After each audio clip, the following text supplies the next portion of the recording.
What's up, you guys? My name is Jan, and today I'm going to show you how to learn and strengthen your D minor. I'll be telling you what fingers to put on what fret with all the detail that you need. Then we're also going to be talking about where the thumb goes when you're playing this chord. We'll learn to take the shape on and off to further strengthen it. And then lastly, we're going to move it around on the guitar so that you learn to slide this chord around, which is going to help you strengthen that chord even more. So grab your guitar and let's get started. Now, in order to play a D minor, we're going to find our index finger on the left hand. We're going to go to the first fret on the first string, and we're already there. That's where your finger goes. Then find your middle finger on the left hand, go to the second fret, to the 1, 2, to the third string, and put it all the way up to the little metal bit, the fret, without going on top of it. Same thing for your index finger. And then lastly, your ring finger is going to go on the third fret on the second string. That's a bit of a stretch to do right there. And put it again as far forward as you can on the fret without being on top of the metal. And then your last finger involved in this chord, and not to be overlooked, is your thumb. It's going to come over the neck and it's going to lightly touch that bottom string, although it seems like it's at the top. We call it the bottom string, so that it's dead, so that it's muted, and allows you to strum all the strings when you're strumming without hearing that muddy note. If I took my thumb off, it doesn't sound very pretty, right? So make sure you mute that sixth string with your thumb by lightly touching it. Not by pressing,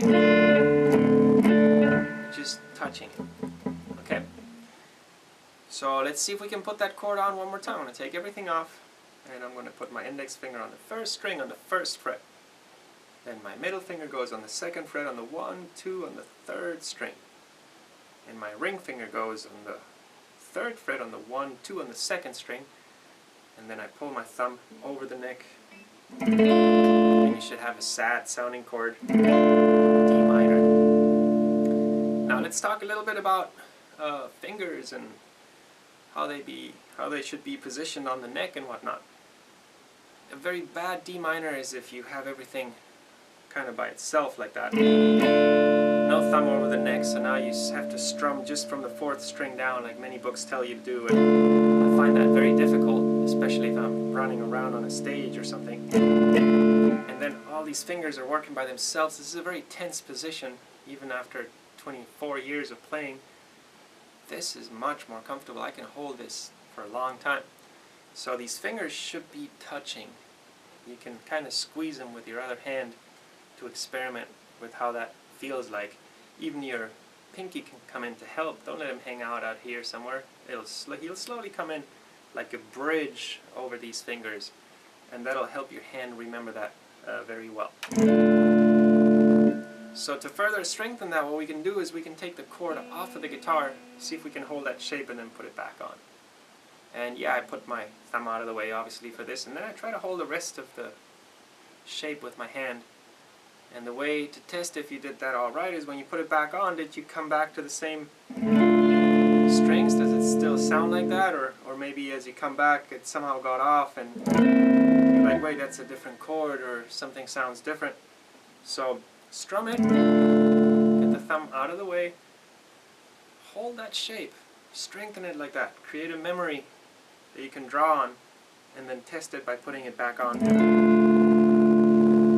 That's going to help strengthen that chord for you. You can maybe do this as you watch a show on TV, if you still watch TV. Maybe do it 10 or 20 times, and it'll help you out.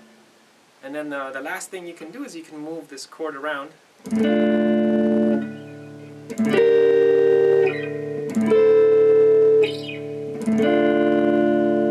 And that'll help you strengthen the shape even more. And in order to do that, you give it a strum, first position that we just talked about. Then you lift the pressure, but you do not leave the strings. My fingertips are still on the strings, and I'm going to slide up until my ring finger is on the 8th fret. This makes it a G minor. then I'm going to lift the pressure again. I'm going to slide up another 2 frets until my ring finger is on the 10th fret. It's an A minor, by the way. And there are more places where this chord will work. These are just examples. And then I want to take it back to my regular D minor with my ring finger on the 3rd fret.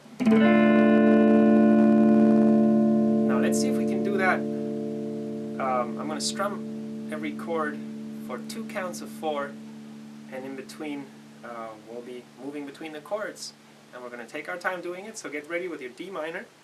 And here we go. 1, 2, 3, give it 1 strum, and 1, 2, 3, 4, start moving up, 1, 2, ring on the 8th, and strum it again, 1, 2, 3, 4, 1, 2, ring finger on the 10th fret, ready, and 1, 2, 3, 4, 1, slide down, hold that shape, hold those fingers together, 3rd fret with a ring, and 1, 2, 3, 4, 1, 2. Let's do that one more time. Ready?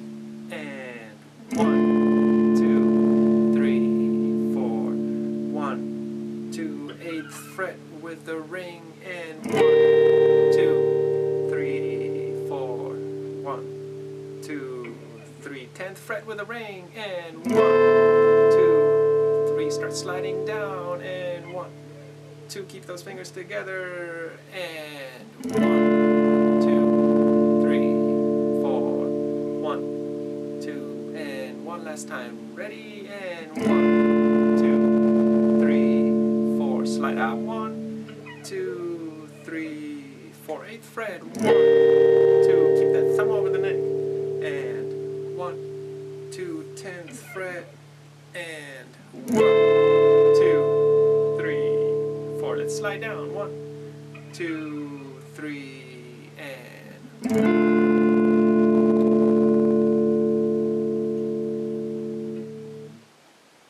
So there it is, how to learn and strengthen a D minor.